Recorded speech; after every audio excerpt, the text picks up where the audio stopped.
So in terms of the new frontiers and new directions, I hope I can give you this, I can let you walk away from this symposium with the impression that there's at least one new area, new frontier that is doing research on China using archaeological data. I know many people get scared whenever they hear the word archaeology or archaeological. I hope I can change that impression. You can say that if I can handle it, so can you, or everyone else, including Professor Xu as well.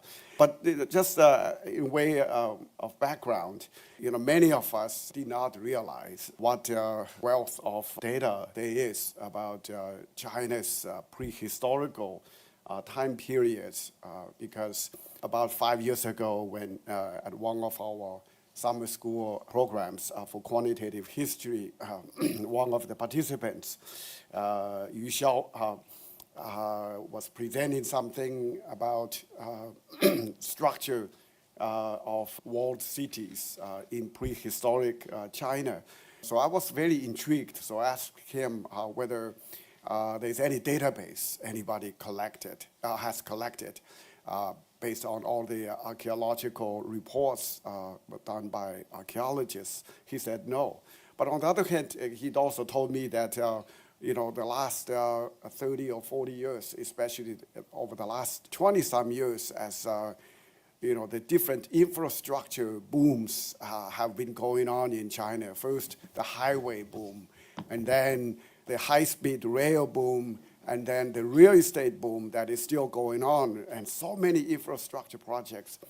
So many of those projects accidentally uncovered a lot of archaeological sites.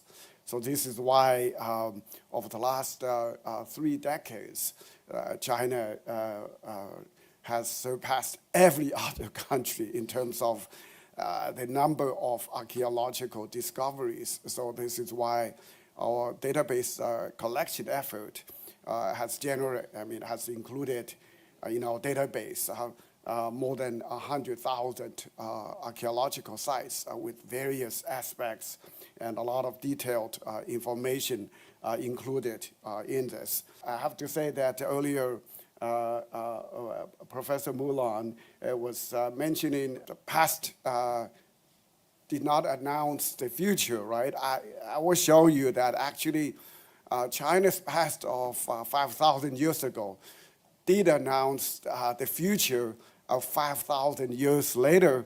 It's just that we did not hear it, right? We did not pay attention to that announcement. So let me just as a way of introduction, a lot of German scholars in the 19th century made very bold statements, especially this one, Hegel. Chinese history is essentially historyless. It is just a repetition of the overthrow of the monarch. No progress can be produced from it. So in other words, he basically makes the point, China's history is that it has no history, okay? The present today is also the past many thousand years ago. But I have to say, as a philosopher, he did not really have any data to back up his plan. So I will do some of his the work he should have done. And then Skinner, it's actually pretty interesting. Skinner is one of the famous historians who has proposed also big theories. But in some ways, his explanation of the claim by Hegel, even though Skinner does not say it this way, is that, okay, yeah, the Chinese history has no history. It's mainly because, Chinese history has been characterized by repeated cycles of economic development followed by a decline and then again, okay. But nonetheless, he points out what I would consider to be very more interesting characterization by him, that is, northern China followed this Kaifeng style northern development model, whereas southern China, especially the coastal line, followed this Hangzhou or Suzhou style southeastern model of development.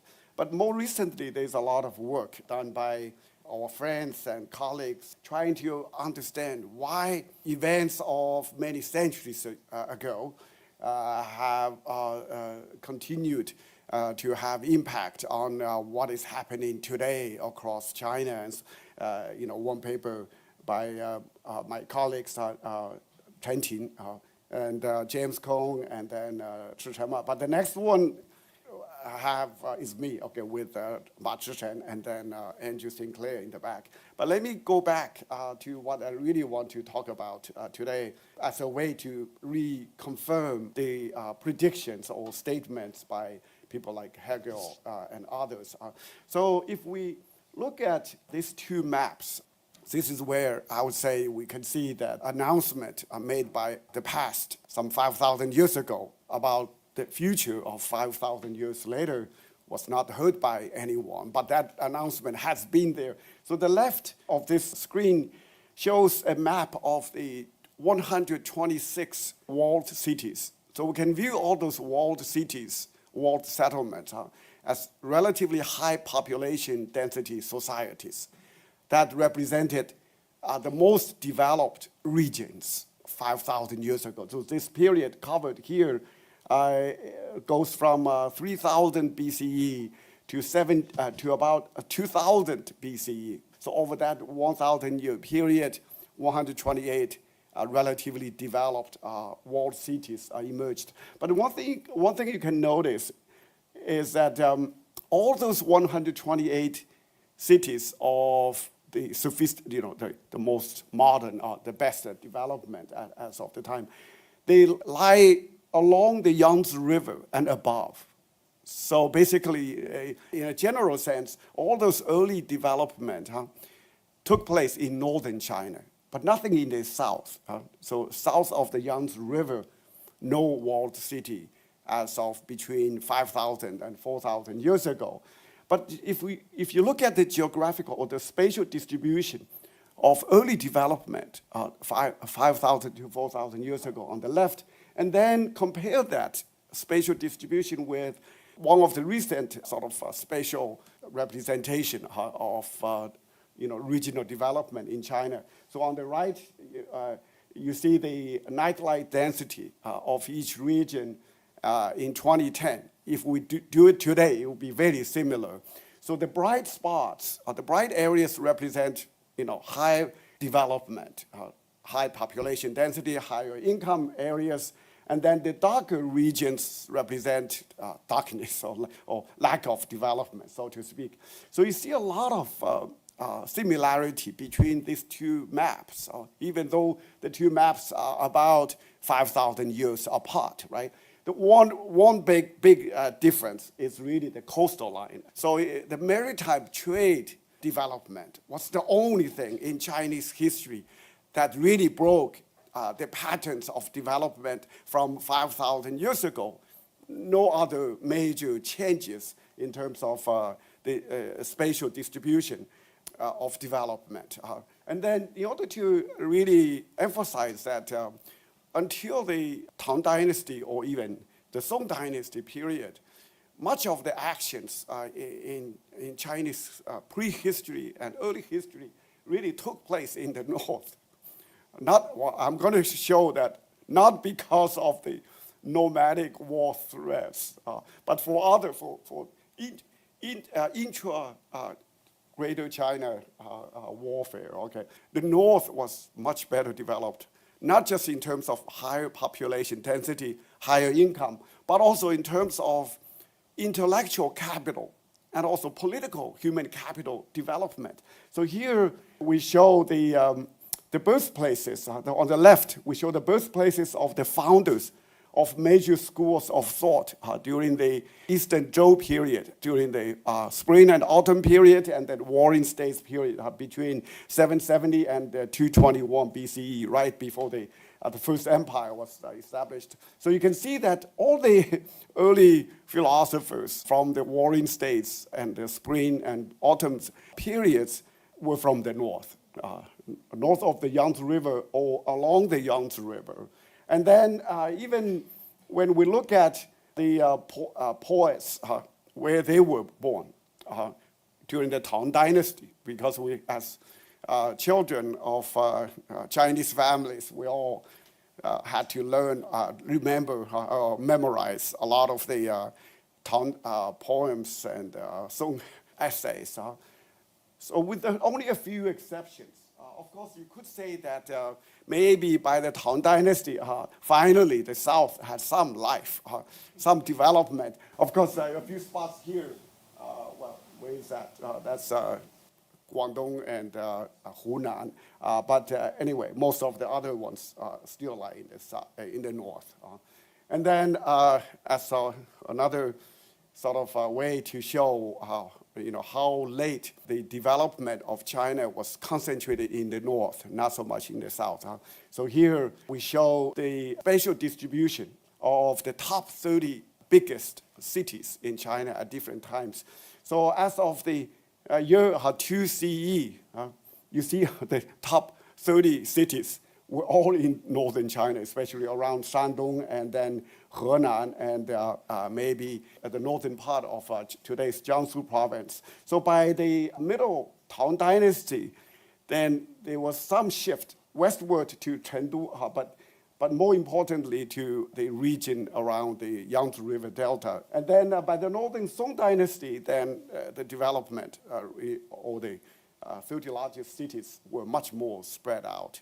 And then, of course, after the Northern Song, then during the Ming Dynasty as of 1580, and then the mid-Qing Dynasty, 1776, the top 30 cities, the spatial distribution stagnated more or less, just like towards the end of the Northern Song Dynasty. But during the PRC period, mainly because of the last 40 years of reform and so on. Now you see by 2021, 2 years ago, the top 30 cities now are much more spread all across China. Okay, but here the main takeaway I would say is really to keep in mind that at least until the Tang Dynasty, much of the action of development in China was in the north, not so much in the south. How far back in prehistory can we really go to trace the roots of China? We use this criteria to determine when early China really started.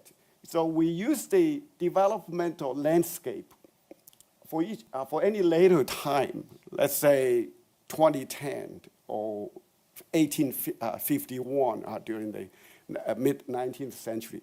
And then go back to see until when would we not see any correlation anymore between the developmental landscape of some past prehistoric time period and later historical periods. So in other words, we want to go back to see when we no longer see the past announces the future, okay? So this is what we try to do. Archaeologists have not done this, so I think we're the first one to actually propose this criterion as a more objective way to see when early China, I know for economists and modern historians, nobody really cares. When did early China really start? For archaeologists, this is the big question. When did early China first emerge? So we try to help them. Okay, so here is one way to find out. Then the next question is, what made northern China develop first for so many millennia? Okay, so why did Chinese civilization first emerge in northern China, but not in the south? And then lastly, what are the channels through which prehistoric development has persisted for so many millennia? So let me try to do it relatively quickly so that I can cover all three questions. So first, regarding the persistence of Neolithic development in China. So here, we want to use population density as a proxy for developing the level, for measuring the level of development of each region, okay? So this is commonly done by economic historians. And then we use the 1820 administrative zoning. We use the 269 prefectures across China as the basis And then for the mid-Neolithic, late Neolithic, and Shashangzhou periods, because there's no historian work to estimate the population of each region 7,000 to 5,000 years ago for the mid-Neolithic, and then for the late Neolithic and so on, no such estimates. So instead, we have to rely on archaeological discoveries. So we use the number of archaeological sites divided by the area in terms of square kilometers of each prefecture as a proxy for the population density of each region during each of the different prehistoric times, okay? And then some of you may wonder how good this proxy really is. This chart should be very reassuring to us. So for this chart, the horizontal axis stands for the archaeological site density during the Han Dynasty period. Okay, so the Han Dynasty started in 206 BCE and ended in 220 CE, okay?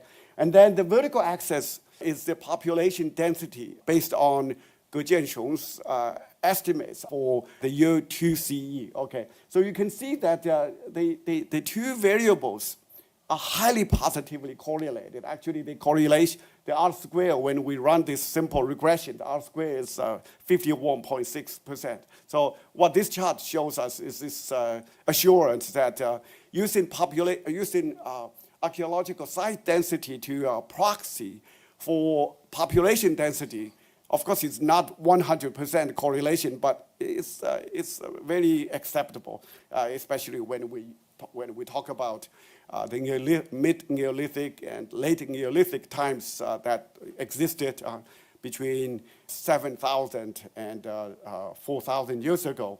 And then, as I said earlier, we want to use the developmental landscape as represented by the population density or archaeological site density, first for the late Neolithic period, or the Longshan period, between 3,000 and 1,700 BCE, to calculate the raw correlation between the population density 5,000 to 3,700 years ago, and the population density during the Shashangzhou period, for example, here, then the correlation is 54%. Okay, so in other words, those high population density regions, 5,000 to 4,000 years ago, remained, at least with 54% correlation, remained high population or more developed regions, okay? And then this correlation gradually declines as we move to later periods.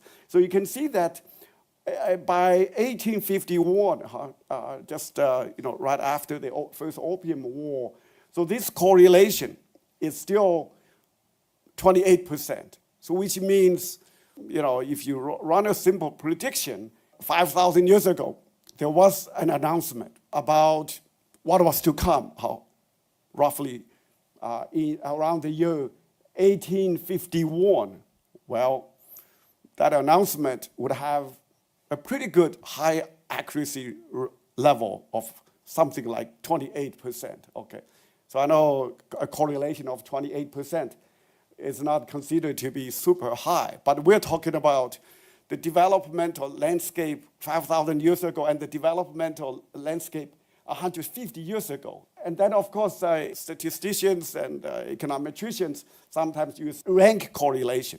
So the raw correlation may be too optimistic in the sense that, some archaeological sites should have been discovered, but not yet. So there's a lot of selection error involved. So the rank correlation may be less dependent on the completeness and the accuracy of all the archaeological sites. So out of the 269 prefectures, we rank 269 prefectures according to their population density level, okay? Then we all only care about the rank, relative rank, rather than the absolute level. So in this case, then, the correlation levels are all respectively higher. This should be the case, because this captures more the notion that the most developed region 5,000 years ago on China's landmass probably should still remain the top most developed region 5,000 years later, even though the exact population level may differ somewhat in terms of who would really have the, anyway, you got the point. Let me show you this next chart, which may be more intuitive, okay. So there are three sets of charts, okay. So this first set, the two lines, reflect the raw correlation, that's the bottom line, and then the rank correlation levels in terms of the correlation between the mid-Neolithic period developmental landscape. So the mid-Neolithic, remember, starts from 7,000 years ago and ends at 5,000 years ago. So in other words, we use the developmental landscape between 7,000 and 5,000 years ago as the basis to predict what was to come at each of the later time periods. So in other words, if we think that the developmental landscape 7,000 to 5,000 years ago did not change at all, then we should see a flat line of 100%. So whatever happened, of course, when we talk like that, right, here behind this statement, there is this assumption that, well, we can, as Professor Xu would get excited about the Han Dynasty or the Tang Dynasty and then Qing Dynasty. If the correlations for all the three sets would stay at 100%, that would tell us it does not really matter whether there was a Tang Dynasty or Song Dynasty, Ming Dynasty, and so on, because hey, nothing changed. The name maybe it's changed from Tang to Song and Ming, but in reality, as far as the developmental landscape is concerned, no change. So, but on the other hand, what I want to draw your attention to is, okay, the first two lines drop relatively fast. So by the Tang Dynasty, the correlation goes down to about 40%. And then by 1102, the correlation drops below 20%. Okay, so in other words, if we want to make the claim that early China started some 7,000 years ago, probably that claim does not have a lot of statistical support, because using the developmental landscape 7,000 years ago, then we cannot explain that much all the developmental landscapes after the Tang Dynasty, especially after the Northern Song Dynasty, because it drops down very fast. But if we use the late Neolithic as the benchmark, so this goes again from 5,000 years ago to about 4,000 years ago, the two red lines, then they don't drop down towards zero as fast, especially before the 20th century. These two correlations stayed at somewhere between 20% and 40% for much longer. Okay, so this is why we say, based on the correlations, probably the mid-Neolithic period did not establish a prototype of what we later call China. So I don't want to say at that time it was called China, because otherwise Professor Xu would give me troubles. By the late Neolithic, then things were looking pretty good. Of course, some of you may say, well, simple correlations don't really tell us that much, because it's possible that some regions anyway were so much better for humanity to live in them, so they should have higher population and so on. So we control for a host of many things, especially if we control for agricultural productivity, as represented by these indicators, as well as prefectural fixed effects and terrain ruggedness and so on.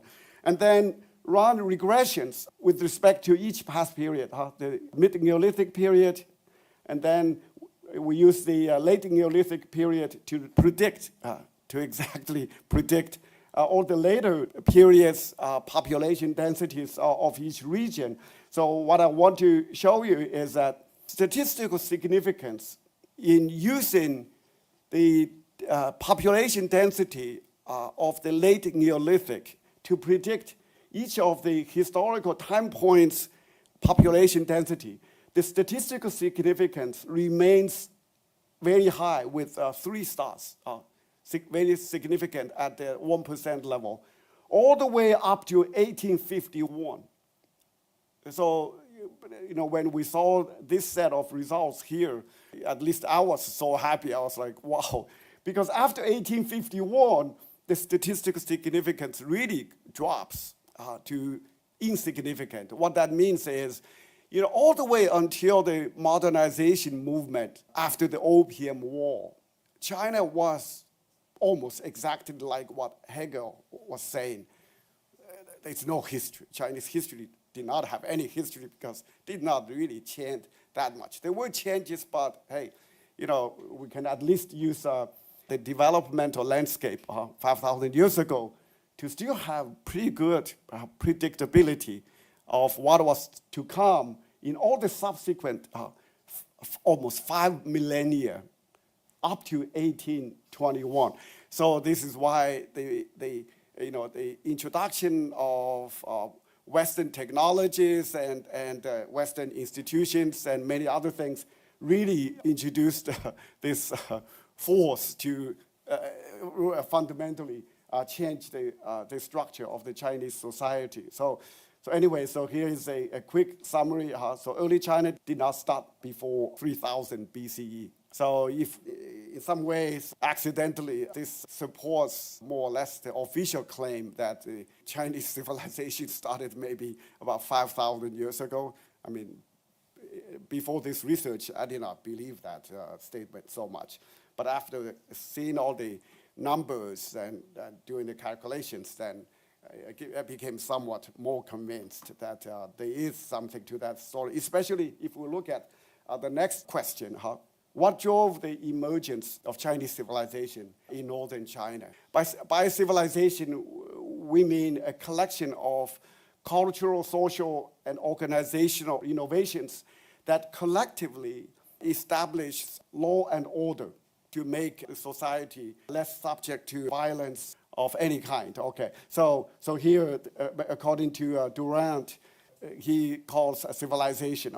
This is how he defines civilization. So civilization begins where chaos and insecurity end. In particular, there are many different hypotheses that have been proposed by scholars to trying to explain what gave rise to civilizational development across different societies. But here, let's focus on China. At least there are the following 4 explanations. Hydraulic civilizations by Wittfogel. So many of you heard about the 大禹治水. Yu was the one who founded the Xia dynasty in order to fight against flooding and manage irrigation more properly. But here, I should point out, civilization and the emergence of the state as a polity, these are 2 different things. A civilization can emerge without having a political state. Okay, so in particular here, I want to emphasize that the political states arose in human societies, or like in China, several millennia later than the emergence of early civilization. So this is why in this definition, I want to emphasize that the establishment of law and order, that's the key defining element of what we mean by civilization, not necessarily a large political organization staying at the top of a society. And then war made the state, and the state made war. Of course, Charles Tilly is famous for making this claim based on medieval European experience. But Turkin and his co-authors, they showed actually, military technology, advances in military technology and war threats together were more directly responsible for the emergence of large empires and so on. And then recently, a group of economists make the claim that perishability of domesticated crops was the major driver for the emergence of a civilized order for a given society. The main logic is that, if the domesticated crops were easily perishable after a few days, then you would not need to develop complicated rules and governing systems to establish property rights and property boundaries, contractual rules, and so on. But on the other hand, if they domesticated crops like rice, wheat, and so on, can be stored for over years after they are dried, then whether your property, your stored rice and wheat, millet, is secure or not in terms of whether someone can come in to take it away after killing your tribe or killing your family and so on, then it becomes a totally different challenge. So how can you establish law and order? Okay, so here is some of the main arguments by Louis Mumford to link the emergence of walled cities to the emergence of civilization. Okay, so according to Mumford, the wall was both a physical rampart for defense and a spiritual boundary of even greater significance, for it preserved those within from the chaos and formless evil that encompassed them. Okay, so once you have a wall forcing a lot of people to live within a very tiny space like Hong Kong, then many unintended things would emerge. That is, the city, almost from its earliest emergence, brought with it the expectation of intensified struggle within. Okay, 1,000 little wars were fought in the marketplace, in the law courts, in the ball game, or the arena. Okay, so in other words, maybe at the beginning, the formation of walls, defensive walls and moats, was to protect the people within from attacks by others from nearby tribes and so on. But once you have all the people living within day after day, year after year, then you better have some structure of governance, some administrative rules, so that law and order can actually be established, so that the people living within would not just keep fighting with each other. So this is why here the demand for some civilized order to emerge would arise unintentionally as a result of the fortification of a settlement. So this gives rise to the next. So by putting power in some measure at the service of justice, the city brought order more swiftly into its internal affairs. So this is how the link between fortification that leads to the creation of a walled city and the emergence of a civilized order. So a high degree of law and order achieved by complex Neolithic societies is a testimonial to the civilizing power of the city. Okay, let me show you two examples of early walled cities in China. So 6 days ago, I was at this place called Chentoshan. It's in Changde in Hunan that once wanted to be independent. Okay, so this walled city was there between 5,000 and 3,500 BCE. So between 7,000 and 5,500 years ago. Okay, it's not that big. So 180,000 square meter in size. But look at this structure. Okay, so there's a wall encircling the living space. Outside of this wall was this Puchenhe, the moat. It's very real. So there are several, so this is one city gate here, and then there's another one on this side, and then two gates that could only be accessed by either swimming across the moat or using a little boat. But this city, for this city, the defensive wall typically is 5 meters wide and 2.5 meters tall. So I took a picture of the moat, and then on this inside is the wall. It's actually very impressive. I mean, just remember, 7,000 to 5,000 years ago, China was still in the Neolithic age. No metallic tools were available or invented, not yet invented, right? So only stone tools were used to do the digging and then construct the city wall. But of course, that wall city was too small, and then the social complexity level was not so high, partly because life was still too simple to demand very high complexity with a lot of hierarchies between the king, the ruler, and the bureaucrats, and then the commoners, and so on. But a more impressive example from the Chinese Neolithic period is Taosi. This is a walled city that's pretty large, with 2.8 square kilometers in size. This existed between 4,600 and 4,000 years ago. So in the southeastern corner of today's Shanxi province. But this city is much more complex. You can see, like, this is the palace area. So archaeologists have excavated 6 palaces here.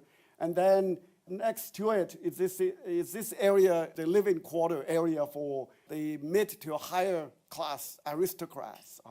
And then on the other side is the residential area for commoners.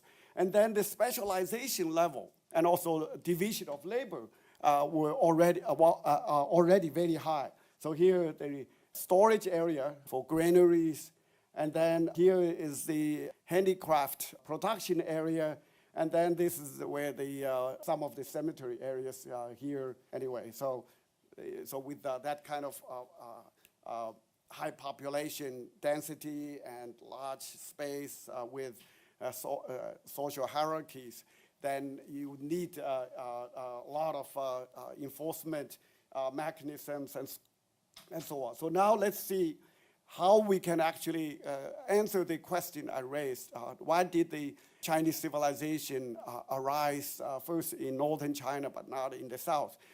So here now we divide China's landmass into 1,004 grid cells of 100 kilometers by 100 kilometers in area. And then we use the number of walled cities within each cell as the main variable to be explained. So in other words, if an area has a lot of walled cities, then very likely it contributed.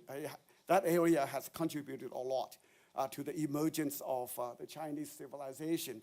And then the explanatory variables are listed here. So let me use this slide to explain what our hypothesis really says.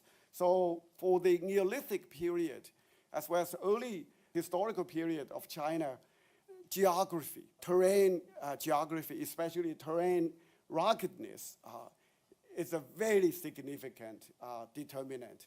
So here, our hypothesis goes like this. Flatter terrains in northern China made these places easier to attack and harder to defend. So this feature leads to more walls for flatter regions.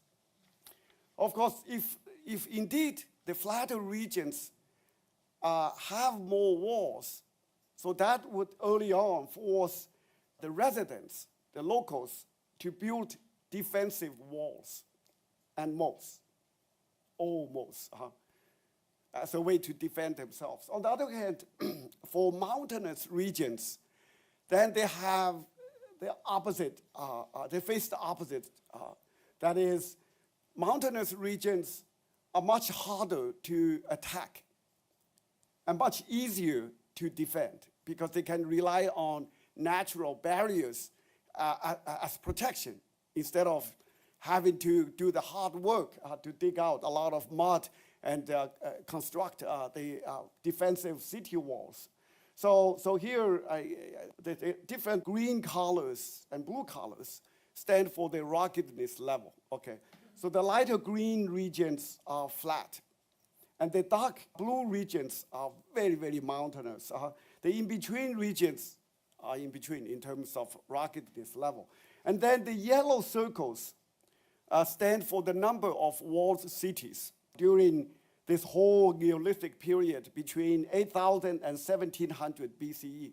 So you can notice that for the entire Neolithic period, between 10,000 years ago and 3,700 years ago, all the walled cities lie along the Yangtze River and north of it, okay?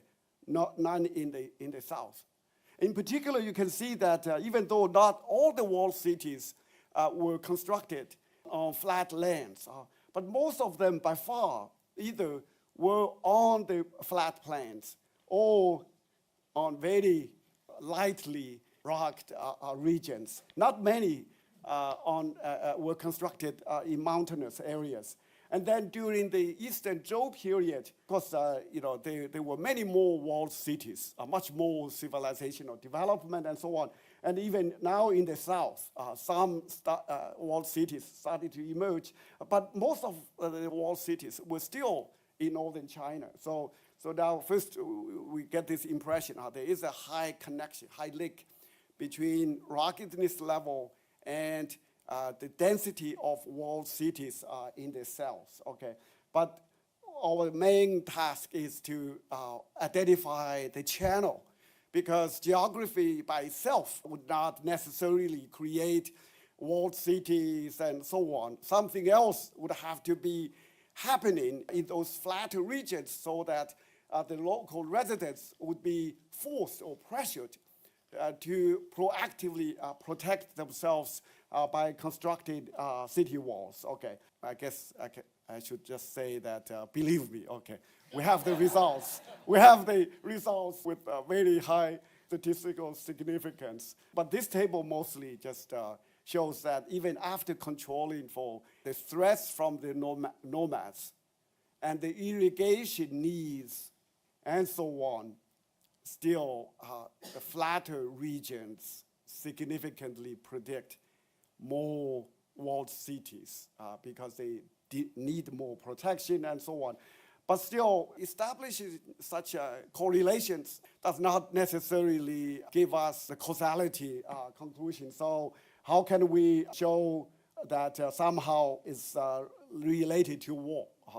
So in other words, earlier I said, flatter terrains would make wars more likely to happen and harder to defend, which would force the local residents to construct artificial barriers for defensive purposes. But for the Neolithic period, we don't have war data for the regions.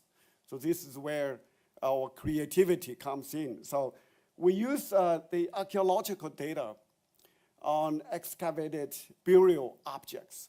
In particular, we use military burial objects excavated from the different graves and tombs as a proxy. So we calculate the number of military grave objects that have been excavated for each cell so far that came from the Neolithic period according to archaeologists' estimates. We use that as a proxy for the war threats the Neolithic people were experiencing during the time. The logic is very simple, okay? For any of us to care so much about weapons that we want to carry the weapons into our graves, literally, right?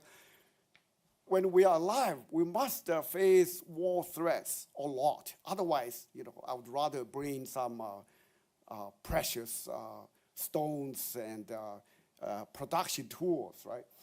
So here is what the spatial distribution of the military grave goods look like. So for the Neolithic period, so far there are some military grave goods that have been excavated from graves from the Neolithic time, okay, in the south.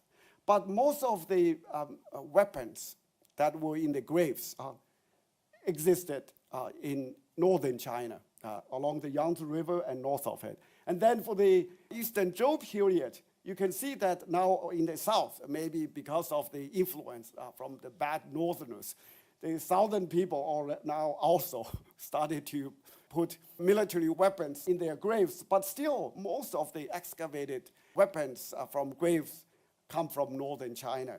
And then actually this next chart shows for the Eastern Zhou period between 770 and 221 BCE, So now we have historical war data based on the work by historians.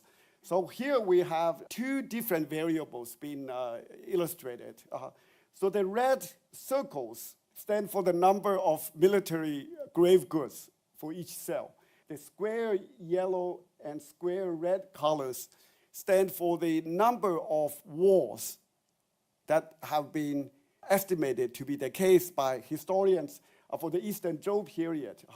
So what you can see is that there is a high overlap of wars that have been recorded to be along the Yangtze River and north of it. And then those war-ridden regions not only lie in the north, they also are accompanied with more military grave goods. Okay, so here when we relate the number of wars for each cell to the number of walled cities for the same cell during the Eastern Zhou period, you see that the big yellow circles, which stands for the number of walled cities, typically coincide with more dense red cells. So which means the high war frequency regions also have more walled cities built. So this is why we conduct fancy causality or channel test using both the Neolithic period data and the Eastern Zhou period data via a two-stage regression exercise. Okay, so anyway, so now I have to say, believe me, it's good. Okay, so let me jump to the last table. Okay, so here in this table, we want to address several different hypotheses together to see which hypothesis would be insignificant, would not be supported, would be rejected by the data, which hypothesis would be accepted. So the wall channel dominates and captures the effect of geography. So here we have the terrain ruggedness for each region together with the number of walls for each region in the regression together.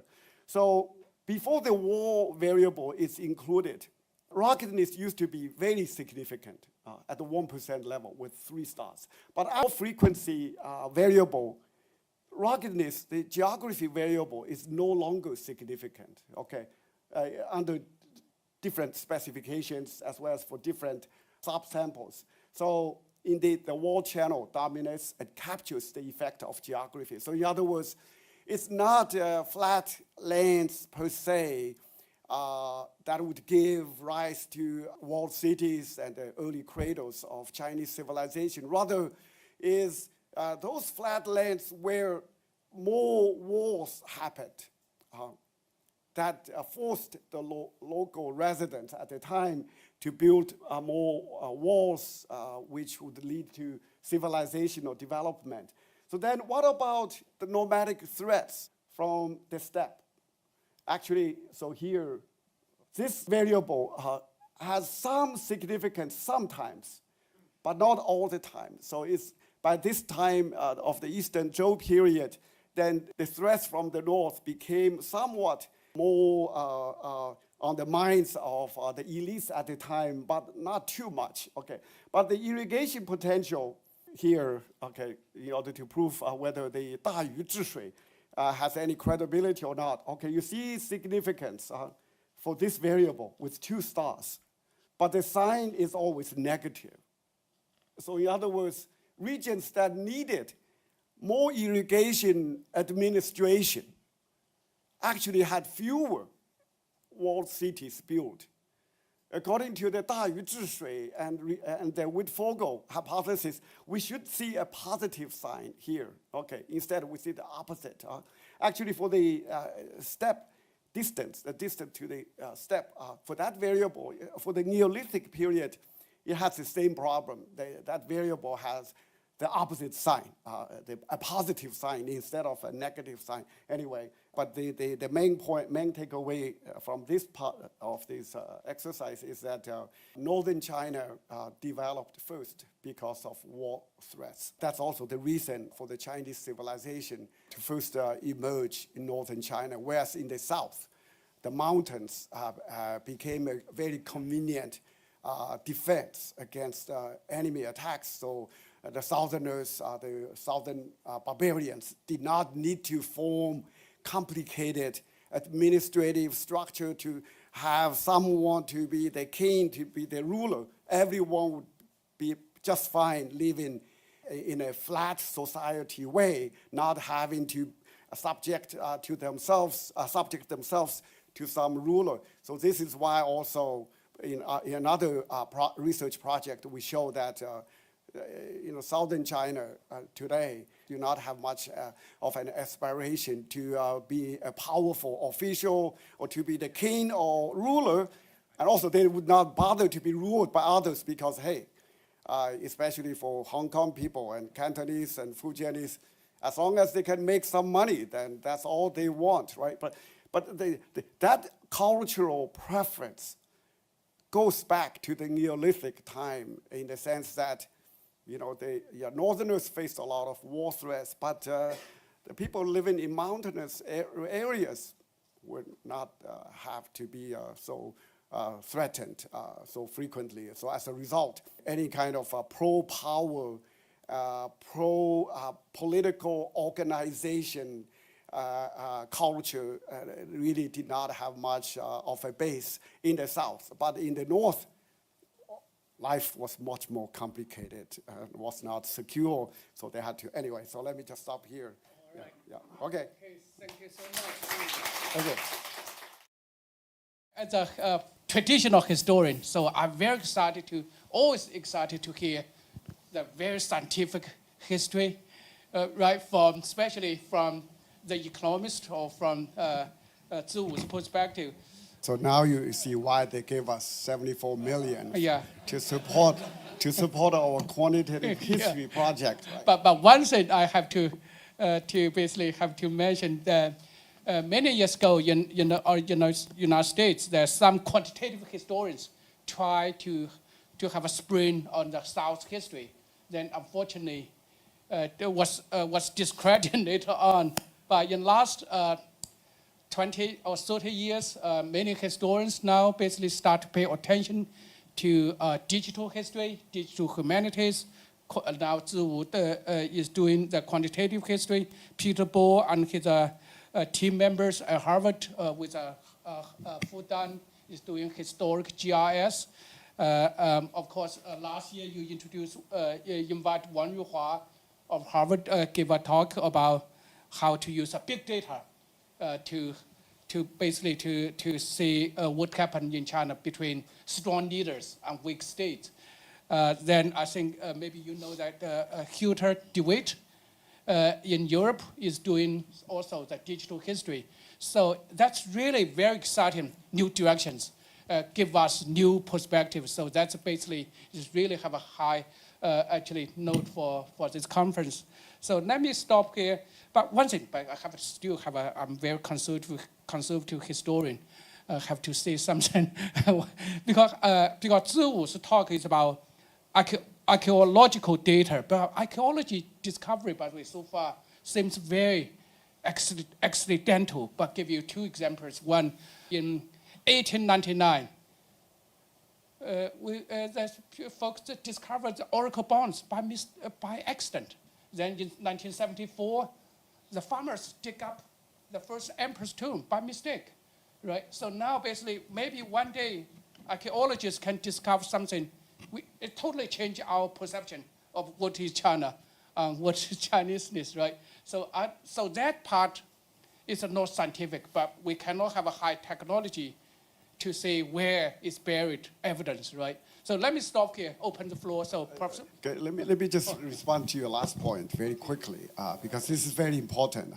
Even though, first of all, if the accidental discoveries are all purely random, right, then we are fine. Okay. So because anyway, anyone who has taken statistics courses will know that if it's really random, that's like the perfect way to find out what is really hidden. And then secondly, fortunately and unfortunately, almost every piece of land that can be used for something on the Chinese landmass has been developed, has been touched. So that makes it difficult for many of the big archaeological sites to remain hidden. Of course, there are still some that are hidden, but anyway, so but that should give us some comfort. And then lastly, because we all know, official historical documents are subject to selection biases, right? So this is why, after having looked at the spatial distributions of archaeological data and so on, actually I have become more confident about the objectivity of archaeological data than about the objectivity of historical official documents-based data. So this is why it's great. So the Chinese government has spent a lot of money on archaeological discoveries. But we have not proved the existence of Xia dynasty, right? Based on I don't think that will ever be proved because the written word, there was no written word invented yet. So I don't know.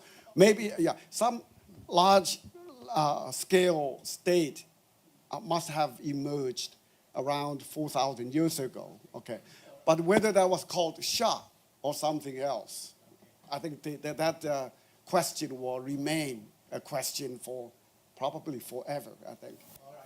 Yeah, thank you for this excellent presentation. So I have a question, because the results that you come to resemble very much what James Scott in his book, and Oscar reminded me, The Art of Being Governed, also of course argues when he compares the highlands and people in the highlands and the political structures. I mean, of course, you give it a lot more history in regard to China, but do you see any other difference, or? James Scott, of course, he's not like a digital historian or let alone quantitative historian. But I think his observations are mostly correct. Of course, most of his work is based on the experience of Mesopotamia. Actually, from our work and James Scott's and others' work based on the Mesopotamian experience, there's a lot of similarity, actually. Because for Mesopotamia, all the earliest walled cities also emerged on flat lands, and then for defensive purposes. So there is a lot of that similarity. But I guess, I don't know, at least to my knowledge right now, there's no similar study used in Mesopotamian data. So maybe somebody needs to collect a very comprehensive archaeological database for that region as well. Yeah. All right, Professor Ma. Two comments. One is it's actually consistent, it's not contradicting what we try to say, because you're looking at conflict having impact on the number of war cities, where our dependent variable is the unification, number of larger states, where the nomad steppes matter, whereas I think in your case, nomad steppe did not matter that much. So that was one. The second point that was very interesting, I actually very much like Zhao Dingxing's argument, the whole Wittfogel idea of irrigation, the sequence is the reverse. First, you have a conflict. Once you build a conflict, you build irrigation, because irrigation supports, the military or whatever. So in that sense, it might be, I think your data might support that you actually can run irrigation against conflict. And rather than the other way around, it's not because you build irrigation, you have bureaucracy, but you have military, you have bureaucracy, then you go and monitor the irrigation. Yeah, thank you. Actually, we have several different projects going on, all based on the different archaeological data. Lin Zhang is here and Shen Hao. Yeah, we're trying to answer some other questions based on the same large Chinese archaeological database. So this is why this building is an exciting place for this kind of research. So we'll gain more insights on what really happened in prehistoric China. When I hear about conflicts, flat areas, and the political guy that I am, I think about food security and water security as being sort of the big issues here. And I'm wondering whether in your archaeological data, it's possible to understand, where maybe develop a kind of agrarian picture and a water supply picture through the archaeological data, or if there's any other sources that will kind of understand this development from the food security, water security angle. Thanks. Thank you, Al. Well, for the periods we are looking at, especially for the Neolithic period, today's Chinese landmass had probably fewer than 1 million people on it.